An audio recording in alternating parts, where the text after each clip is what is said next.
القيوم لا تأخذه سنة ولا نوم له ما في السماوات وما في الأرض من ذا الذي يشفع عنده إلا بإذنه يعلم ما بين أيديهم وما خلفهم ولا يحيطون بشيء من علمه إلا بما شاء وسع كرسيه السماوات والأرض ولا يؤوده حفظهما وهو العلي العظيم آمن الرسول بما أنزل. Ada pahala Quran itu bisa didapat dengan cara tadi. Ada lagi yang paling gampang apa? Baca Al-Ikhlas 3 kali. Barang siapa membaca surat Al-Ikhlas 3 kali sudah khatam Quran 5 kali. Nah, ini ilmunya, tinggal mau nggak dipraktekkan. Karena Quran itu cahaya. Kalau hati kita kotor, dia nggak bisa masuk ke tubuh kita. Ya, makanya dalam sebuah hadis Nabi nyatakan, al-jawf alladzi laysa lahul Quran kal baitil kharib. Rongga manusia, rongga dada, maksudnya hati kita ini, ya, kalau nggak pernah baca Quran seperti rumah yang rusak, seperti rumah tidak berpenghuni. Rumah kalau nggak ada penghuninya bagaimana kira-kira? Bersih apa kotor? Serem apa enggak? Serem. Ada setannya, ada itu. Nah, supaya hati ini ada malaikat, ada ruhaniyah, kita baca Quran. Ya. Allah nyatakan juga, Nabi juga nyatakan dalam hadis yang lain, kadal Quran karena kada ya qari'ul Quran wal Quran yal'anuh. Berapa banyak orang baca Quran, pada waktu yang sama Quran melaknat dia, Quran menyumpahi dia. Kenapa? Karena dia baca Quran dengan fasih, dengan lidahnya, tapi tidak menembus ke hatinya. Dia baca Quran tapi dia langgar peraturan yang ada dalam Al-Quran. Nah, jadi ini perjalanan banyak nih, perjalanan panjang Bu, Pak. Jadi Quran pertama-tama cara bacanya dulu benerin. Udah cara bacanya bagus, belajar bagaimana memahami Al-Quran. Banyak tuh terjemah sekarang, ya. Cuman jangan ditelan mentah-mentah. Kalau nggak paham, tanya sama ulama. Inna nahnu nazzalna dzikra wa inna lahu lahafidun. Kami yang menurunkan Al-Quran dan kami yang menjaga. Zikra disebutnya Al-Quran az-zikr. Dalam ayat yang lain Allah nyatakan,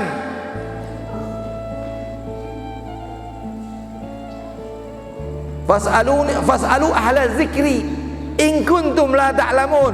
Bertanyalah pada ahli Quran jika kamu tidak mengetahui. Ya, Al-Imam Muhammad Al-Baqir menyatakan ahlu zikir nahnu ahlul bait. Ahli zikir kata Imam Muhammad Al-Baqir, kami adalah ahlul bait. Jadi tanya sama ulama, terutama ulama daripada ahlul baitnya Rasulullah. Kenapa? Karena Quran sama ahlul bait tidak bisa dipisah.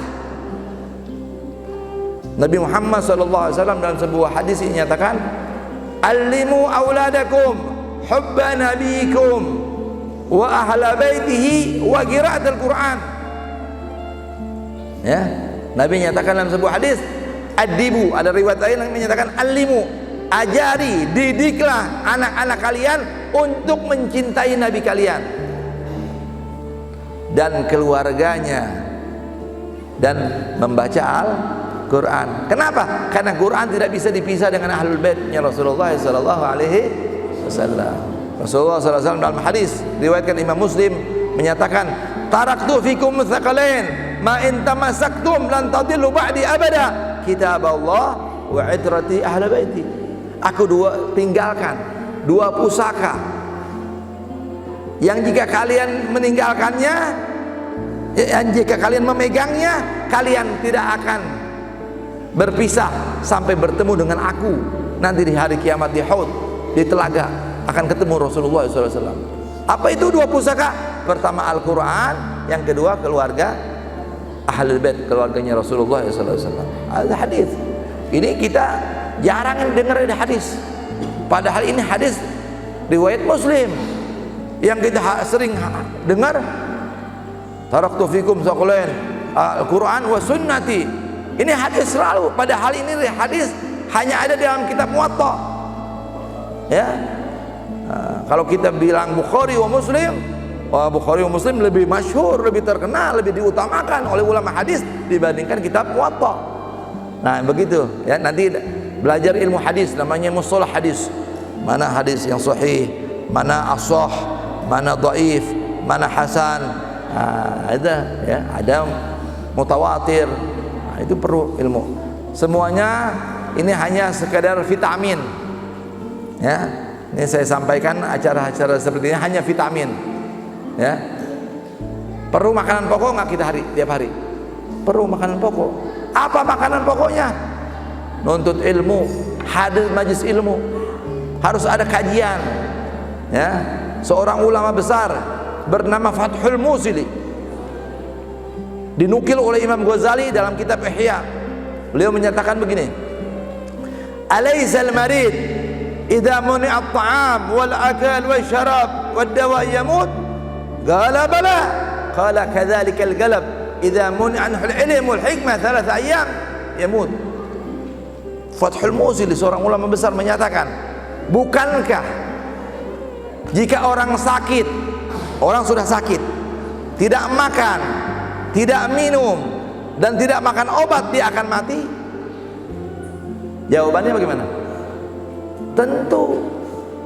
Udah sakit, nggak makan, nggak minum, nggak mau makan obat, tunggu waktu. Tidak lewat dari 3 hari, lewat. Ini hanya perumpamaan saja. Lalu beliau menyatakan, kadzalikal qalb, begitu pula hati kita manusia. Jika tidak mendapatkan siraman ilmu dan hikmah selama 3 hari, dia akan mati. Kita bapak-bapak nih, seminggu sekali mungkin dapat ilmu dalam khutbah Jumat, kita dengar ya, 1 kali. Nah, cari majlis alim lagi yang lain. Ya, malam minggu ini suka hadir di Mutakin, alhamdulillah. Cari kajian lagi di tempat lain. Dicas. Hati bukan makanannya, bukan minuman, bukan kopi, bukan apa, popeda, bukan. Kalau fisik ini badan kita makanannya itu nasi, popeda, ikan, kambing, ayam. Ya, 4 sehat 5 sempurna kalau bisa. Tapi hati makanannya apa? Ilmu, zikir, salawat kepada Nabi, istighfar, baca Al-Quran. Dan kita senang, tadi saya lihat di sini kebiasaan bagus. Setiap mau datang bulan suci Ramadan, setiap rumah baca tahlil ya Pak Haji. Imam, masya Allah, saya ikut tadi 3 kali, masya Allah nih. Ya, sebenarnya itu bisa diringkas, bisa dipermudah lagi. Kumpulin aja satu masjid supaya imamnya nggak capek, kesian. Kumpul fulan bin fulan, tulis namanya, kakeknya siapa yang meninggal, Fatihah, tahlil satu sekaligus. Itu namanya potong jalan, ya, supaya nggak kerja bakti, nggak satu orang muter-muter. Ya. Ini hanya saran aja, ya, serah mau diterima bang. Ya. Seperti dulu saya punya guru. Dulu saya punya rumah di sekolah Cina di Ternate itu. Orang datang antri bawa air. Karena guru tua datang, Habib Idrus bin Salim Al-Jufri, turun di rumah kakek saya, datuk saya. Orang minta air, minta didoakan supaya ada yang sakit, ada yang punya hajat ini, punya hajat itu, minta air. Ini guru tua, orang besar, waliullah minas salihin. Dia bilang, ambil air 1 bokor, 1 ember, dibacain sama beliau. Udah dibacakan selesai, buang di parigi. Setiap ada orang mau punya hajat, minum air di situ. Ini nih potongnya, ringkas, gampang, singkat, nggak menyulitkan orang. Nah, ya. Jadi ini trik ilmu-ilmu orang-orang soleh. Bagaimana kita mendapatkan? Dan zikir luar biasa. Ya, zikir itu tadi kita baca Duratib. Salah satu manfaatnya adalah apa? Paling kecil manfaatnya husnul khotimah. Kita nih kerja lari, ya, star. Yang dinilai startnya apa finishnya? Si pemenang itu ketahuannya dari finish apa start? Finish. Ini yang menentukan. Ya, apa gunanya kita awalnya bagus, pertengahannya bagus, tapi akhirnya jelek. Yang kita harapkan adalah kalau bisa awal bagus, pertengahannya bagus, dan akhirnya bagus. Nah, ini salah satu caranya dengan mengamalkan wirid Ratibul Haddad. Ya, dulu zaman kerusuhan orang semua baca. Pas udah aman, udah mulai longgar lagi. Padahal dulu zaman kerusuhan semua orang baca Ratibul Haddad. Ya, supaya aman, supaya selamat. Kenapa kita udah dikasih nikmat selamat, udah damai, lupa sama Allah. Nah, ya, jadi itu. Dan banyak manfaatnya. Ya, ketika kita mengucapkan raditu billahi rabban wa bil islami dinan wa bi muhammadin nabiyyan wa rasula. Dalam hadis nyatakan, ya abdi ana radin, wahai hambaku, ketika engkau mengucapkan aku rela Tuhan Allah sebagai Tuhanku, raditu billahi rabban wa bil islam, dan aku rela Islam sebagai agamaku, dan aku rela Nabi Muhammad sebagai nabiku, dijawab oleh Allah dari bawah arsy, aku pun ridho kepadamu. Allah ridho. Jadi ridhonya Allah banyak. Ya, kalau anak kuncinya ada dalam orang tua. Ridho Allah fi ridhal walidain wa sukhtullah fi sukhtil walidain. Keridhaan Allah ada dalam keridhaan orang tua. Kemurkaan Allah ada dalam kemurkaan orang. Salah satu cara ridho itu baca raditu billah, bakti sama orang tua. Istri perempuan ridhonya di tangan suami. Nah, mau perempuan-perempuan, ibu-ibu mau dapat ridho, harus izin sama suami kalau mau keluar, mau apa-apa harus izin. Nah, ini salah satu cara, ya. Jadi ada pepatah menyatakan banyak jalan menuju Makkah, banyak jalan menuju kebaikan, tinggal antum pilih. Ini jalan ini lewat Quran, lewat zikir, lewat bakti sama orang tua, ya. Nah, dan ibadah bernilai berlipat ganda. Ada kelas, ya. Ini puasa nih, ada kelas. Ada kelas awam, kelas ekonomi. Kalau diumpamakan kelasnya kelas ekonomi. Apa tuh puasa? Kelas awam, kelas ekonomi. Hanya menahan lapar dan dahaga. Nggak makan, nggak minum doang. Ngomongin masih, nguping masih, mata masih jelalatan. Nah, itu namanya puasa. Makan dan minum. Ada nilainya enggak? Ya lumayan. Cuman kelasnya kelas ekonomi. Nabi nyatakan dalam hadis apa? Kana yasum shaim illa al-'atash wal ju', ya. Berapa banyak orang puasa tidak dapat pahala apa-apa kecuali lapar dan dahaga.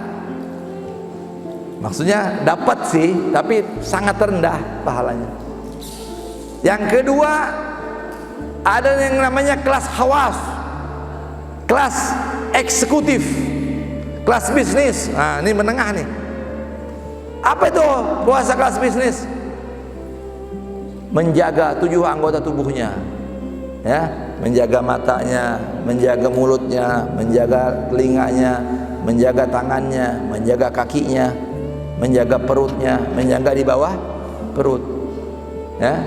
Nabi SAW dalam sebuah hadis menyatakan, "Khamsun yufdirna shaim, al-kadhib wal ghibah wan namimah wal yaminil kadhib wal ghibah wan namimah wan nadhar bisyahwah." Nabi nyatakan ada 5 perkara yang bisa membatalkan pahala puasa. Khamsun yufdirna shaim. Yang pertama apa? Al-kadhib, bohong, foya, dusta, ngebohong. Nah, ini penyakit. Ini penyakit nih. Kalau dibiasakan dari kecil suka bohong, nanti sampai tua jadi bohong. Dan orang kalau sudah bohong nggak bisa dipercaya. 1 kali bohong masih orang ngasih maaf, 2 kali bohong, tapi ketiga kali dia udah nggak percaya lagi. Kebakaran, bangun masyarakat. Kita ketipu nih, bohong. Besok lagi Kebakaran, masih orang masih bangun. Nanti yang kebakaran betulan, orang teriak, wah, dia foya, ini orang tukang bohong, nggak bisa dipercaya. Kenapa? Karena udah kebiasaan bohong. Nah, itu nggak boleh, haram bohong. Ya, terutama bulan suci Ramadan. Yang kedua, wal kidib, wal ghibah. Tahu ghibah? Gosip, ngomongin orang. Ya. Dalam ulama mendefinisikan ghibah itu apa? Zikru akhaka bima yukrah wa in kunta shadiqan. Menyebut-nyebut saudaramu yang saudaramu tidak suka mendengarnya walaupun benar. Nih, contoh nih. Ada satu orang, ya, hitam kulitnya, tidak cantik, tidak ganteng. Nah, itu orang jelek begini, pendek lagi, hidup lagi. Ya enggak? Kenyataannya seperti itu, tapi tidak boleh diucapkan.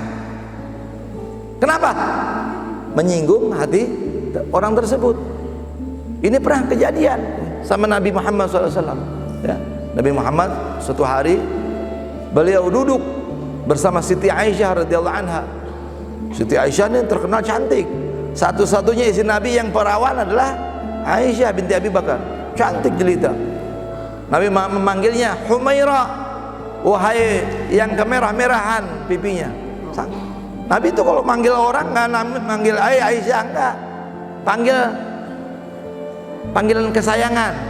Hei sayang, beb, love, sayangku, cintaku, wahai yang kemerah-merahan pipinya. Nah, Rasulullah sedang duduk sama Siti Aisyah, tiba-tiba datang istri Nabi Muhammad yang lain. Ya, wahai Aisyah, aku perlu sama Rasulullah, aku mempunyai hajat. Ya. Akhirnya Rasulullah Siti Aisyah memberikan kesempatan buat istri yang lain untuk berbicara sama Rasulullah.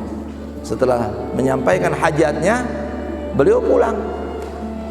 Ketika pulang, Siti Aisyah menyatakan, ya Rasulullah, innaha jamilah walakin hakadha. Rasulullah nyatakan, Siti Aisyah menyatakan, wahai Rasulullah, istrimu itu, dia itu cantik, tapi begini. Maksudnya qasira, maksudnya pendek, kurang tinggi. Rasulullah marah. Rasulullah nyatakan, satu penggal kalimatmu itu jika dilempar dalam lautan yang bening, dia akan menjadi gelap, keruh. Satu kalimatmu itu kalau dilemparkan dalam lautan yang bersih akan menjadi kotor, akan menjadi bau. Kalau diperlihatkan dosa ghibah itu, Aisyah istrinya Nabi Muhammad minta ampun, Allah Rasulullah doakan. Nah, itu contoh buat kita supaya tidak menggibah, apalagi bulan puasa. Pertama apa? Kidib. Yang kedua gibah. Yang ketiga namimah. Apa namimah? Namam, tukang ngadu domba, provokasi, provokator, suka ngomporin orang, bilang sama si A, si B itu begini, tidak suka. Datang ke si B, si A itu begini. Wah, ya dia orang yang damai jadi berantem. Nah, ini nggak boleh, ngadu domba. Ya, jangan jadi mau jadi domba nggak? Kalau nggak mau jadi domba, jangan mau diadu domba. Allah nyatakan dalam Al-Quran, idza jaa fasikun binaba'in fatabayyanu. Jika datang seorang membawa berita, maka cek and recheck. Jangan langsung percaya, jangan langsung telan mentah-mentah. Cek dulu bener nggak ini berita. Nah, itu orang yang cerdas, itu orang yang pintar. Apalagi bulan nggak boleh, bukan bulan puasa ya nggak boleh. Apalagi bulan bisa pahalanya hilang. Pertama apa? Bohong. Yang kedua ghibah. Yang ketiga namimah. Dan yang keempat an-nadhar bisyahwah, melihat dengan pandangan syahwat. Ya, melihat lawan jenis dengan syahwat. Ya. Nah, ini makanya apa? Namanya puasa apa? Puasa mata. Nah, ghuddu absarakum. Kita suruh menundukkan pandangan kita. Ya. Sayyidina Ali menyatakan, Rasulullah menyatakan kepada Sayyidina Ali, lakal ula, la tsaniyah. Buat kamu yang pertama, tapi yang kedua tidak. Jadi kalau kita lagi nggak sengaja, nah itu nggak dosa. Tapi kalau sengaja, pelototin, dosa. Ya. Apalagi bulan puasa, berhenti. Ini apa nih? Handphone, kalau bisa puasa handphone, puasa WhatsApp, puasa apa lagi? Facebook, ya. Apalagi banyak sekarang ngeri kita, ya. Sedikit-sedikit anak-anak kita, kalau kita sayang sama anak-anak kita, jauhi itu, ya. Jangan saya kasih ini, karena ini bisa seperti pisau, bisa buat belah durian, manfaat, bisa juga buat bunuh. Kalau tidak bisa menggunakannya dengan baik, anak-anak kita rusak, akhlaknya rusak, ya. Bisa pacaran, bisa melihat aurat, tidak ada malu. Maka hendaknya kita menanamkan apa? Ihsan, rasa malu. Bukan malu sama manusia, tapi malu sama Allah. Al-ihsan an ta'budallaha ka'annaka tarah, fa in lam takun tarah fa innahu yarak. Ihsan itu engkau menyembah Allah seolah-olah engkau melihat Allah. Jika engkau tidak mampu melihat Allah, maka rasakanlah engkau dilihat Allah. Enak, bapak masih bisa ngontrol kamu di rumah, tapi kalau sudah di jalan ada Allah, hati-hati. Guru bilang sama murid, hei anak-anak, saya bisa mengontrol kalian hanya di sekolah, tapi keluar dari kelas Allah yang melihat. Ini tanamkan rasa malu. Nah, kalau sudah ada hati kita, anak-anak kita rasa malu sama Allah, udah, insyaallah aman. Ya, sebagian manusia malu sama manusia, tapi tidak malu sama Allah. Yastahyuna minan nas wa la yastahyuna min Allah. Malu sama manusia tapi tidak malu sama Allah. Ulama tasawuf tauhid menyatakan, kalau seseorang menyatakan Allah tidak melihatmu, maka engkau kafir. Allah melihat kita enggak? Allah Sami'un Basir, Allah Maha mendengar, Allah Maha melihat. Kalau kita menyatakan Allah tidak melihat, kita kafir, keluar dari Islam. Dan barang siapa menyatakan Allah melihat tapi masih bermaksiat, maka engkau adalah hamba Allah yang kurang ajar. Udah tahu dilihat sama Allah tapi tetap maksiat. Nah, ini harus ditambah iman. Iman itu naik turun, yazdad wa yanqus. Caranya supaya memompa iman kita naik dengan zikir la ilaha illallah. Perbanyak la ilaha illallah, la ilaha. Paling kurang 50 kali sehari, paling kurang kalau kita baca ratib tuh. La ilaha illallah. Ya, baca Quran, pompa iman. Menuntut ilmu, pompa iman. Hadir majlis ilmu, pompa iman. Baca selawat Nabi, pompa iman. Nah, itu. Ya. Jadi proses, ya, nggak ada langsung orang ikhlas, nggak ada langsung orang langsung takut sama Allah. Nah, terus hadir kajian, belajar ikhlas, belajar ilmu. Al-kadhib wal ghibah wan namimah wal yamin al-kadhib. Ada lagi satu yang bisa membatalkan pahala puasa. Apa? Al-yaminul kadhib, sumpah palsu. Oh, ini ngeri nih. Apalagi para pejabat nih, hati-hati. Ya. Semua pejabat kalau dilantik ada Quran nggak di sini? Ada. Demi Allah, demi Rasulullah, demi Al-Quran, saya bersumpah akan melakukan ini. Ya Allah, ngeri. Dosanya kalau kita melanggar sesuatu yang sudah kita sumpahi, maka dosanya berkali lipat, lebih dari kita dosa tidak bersumpah. Apalagi bulan suci Ramadan. Nah, ini kalau buat pedagang-pedagang, jujur, ini barang sekian, saya cari untungnya sekian. Ya, ini insya Allah, nih yang sedikit ini saya sampaikan ini baru semoga bermanfaat. Terakhir, Ada satu kisah yang luar biasa menarik, ya. Ada dua orang yang umurnya sama, ilmunya sama. Yang satu meninggal sebelum Ramadan, yang satu meninggal setelah bulan Ramadan. Ketemu dua-duanya di surga. Yang satu punya ruangan di surga yang luar biasa, di istana yang paling tinggi. Yang satu agak rendah sedikit. Dia bilang, akhirnya ketemu. Orang ini kan ilmu sama, pengajiannya sama, guru sama.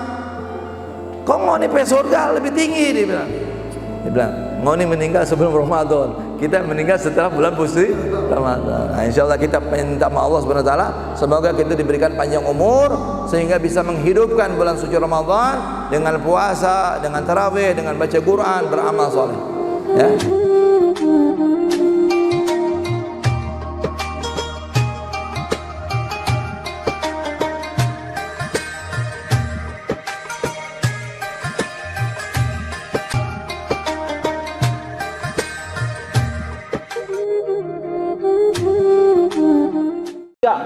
Kami pengurus Masjid Nur 5 mengucapkan marhaban ya Ramadan. Allahumma shalli ala Muhammad.